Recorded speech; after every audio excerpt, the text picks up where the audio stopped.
ক্ষমতা গ্রহণের পর নিজের প্রথম বিদেশ সফরে আজ রোববার মালয়েশিয়ার উদ্দেশ্যে ঢাকা ছাড়ছেন প্রধানমন্ত্রী তারেক রহমান। মালয়েশিয়ার প্রধানমন্ত্রী আনোয়ার ইব্রাহিমের আমন্ত্রণে এই সরকারি সফরে যাচ্ছেন তিনি। কুয়ালালামপুর সফর শেষ করে সেখান থেকে তিনি সরাসরি চলে যাবেন চীনে। রোববার 21 জুন বিকেলে বিমান বাংলাদেশ এয়ারলাইন্সের একটি বিশেষ ফ্লাইটে প্রধানমন্ত্রী ঢাকা ত্যাগ করার কথা রয়েছে। গত ফেব্রুয়ারিতে নতুন সরকার গঠনের পর এটি তার প্রথম কোনো বৈদেশিক সফর। প্রধানমন্ত্রীর এই দ্বৈত সফরকে বাংলাদেশের অর্থনৈতিক অংশীদারিত্ব জোরদার, বিদেশি বিনিয়োগের নতুন দুয়ার উন্মোচন এবং আঞ্চলিক যোগাযোগ বৃদ্ধির ক্ষেত্রে একটি বড় কূটনৈতিক উদ্যোগ হিসেবে দেখা হচ্ছে। সফর শুরুর আগের দিন গতকাল শনিবার পররাষ্ট্র মন্ত্রণালয়ে আয়োজিত এক সংবাদ সম্মেলনে এসব তথ্য জানান পররাষ্ট্র সচিব আসাদ আলম সিয়াম।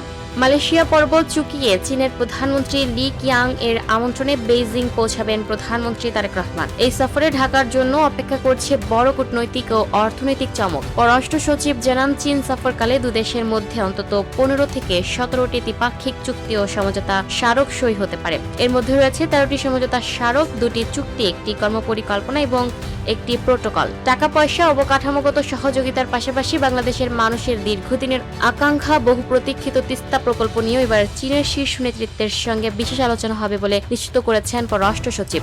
সফরের সূচি অনুযায়ী আগামী 25 জুন চীনের প্রধানমন্ত্রী লি কিয়াং এর সঙ্গে দ্বিপাক্ষিক বৈঠকে বসবেন প্রধানমন্ত্রী তারেক রহমান। এর পরদিন অর্থাৎ 26 জুন তিনি সাক্ষাৎ করবেন চীনের প্রেসিডেন্ট শি জিনপিং এর সঙ্গে। এর আগে 23 থেকে 25 জুন চীনের লিয়াওনিং প্রদেশের দালিয়ানে অনুষ্ঠেয় নিউ চ্যাম্পিয়ন্সের 17তম বার্ষিক সম্মেলনে অংশ নেবেন প্রধানমন্ত্রী।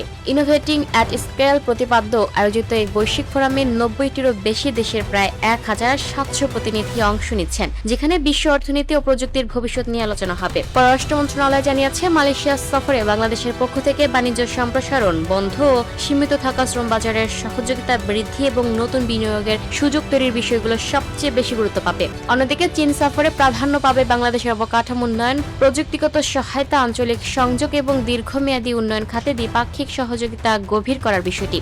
সাধারণত দেশীয় সরকার প্রধানদের বিদেশ সফরে বিশাল প্রতিনিধি দল দেখা গেলেও এবার মিতব্যয়িতার এক অনন্য নজির রাখা হচ্ছে। পররাষ্ট্র সচিব আসাদ আলম সিয়াম জানান, প্রধানমন্ত্রীর এবারের সফর সঙ্গী প্রতিনিধি দলটি তুলনামূলকভাবে বেশ ছোট, মাত্র 27 থেকে 28 জন সদস্য থাকছেন এই বহরে। সাংবাদিকদের প্রশ্নের জবাবে তিনি বলেন, আমরা প্রতিনিধি দলের আকার একটি অত্যন্ত যুক্তিসঙ্গত পর্যায়ে রাখার চেষ্টা করেছি। টানা দুদেশ সফর শেষে আগামী 26 জুন রাতে প্রধানমন্ত্রীর দেশে ফেরার কথা রয়েছে। Lucky Akter, up to date news, Dhaka.